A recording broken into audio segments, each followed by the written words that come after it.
ઓમ શાંતિ શાંતિ શાંતિ. ગઈકાલે રાજકોટ ગેમ ઝોનમાં આગ લાગવાની જે દુર્ઘટના થઈ, જેમાં લગભગ 28 લોકોએ પોતાના પ્રાણ ગુમાવ્યા, જેમાં કેટલાય નાના નાના ભૂલકાઓ ત્યાં રમવા ગયા હતા. સાથે સાથે દિલ્હીમાં ડે કેર સેન્ટરમાં પણ આગ લાગી, એમાં લગભગ નાના 9 બાળકોએ પોતાના પ્રાણ ગુમાવ્યા. આ ઘટના કેવલ ગુજરાત માટે નહીં, ભારત માટે નહીં, પણ સમગ્ર વિશ્વ માટે એક દુઃખદ ઘટના કહી શકાય. હું ખૂબ ઘેરા દુઃખની લાગણી અનુભવું છું.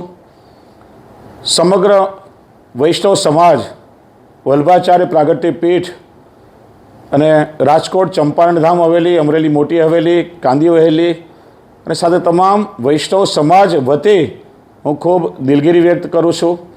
સાથે સાથે પ્રભુને પ્રાર્થના કરું છું કે જે બાળકો કે જે લોકોએ પોતાના પ્રાણ દુર્ઘટનામાં ગુમાવ્યા છે, પ્રભુ એમની આત્માને ચીર શાંતિ આપે. જે લોકો ઈજાગ્રસ્ત થયા છે કે દાઝ્યા છે, એ જલ્દીથી જલ્દી સ્વસ્થ થાય.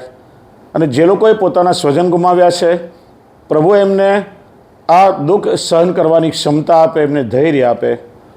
ઓમ શાંતિ શાંતિ શાંતિ.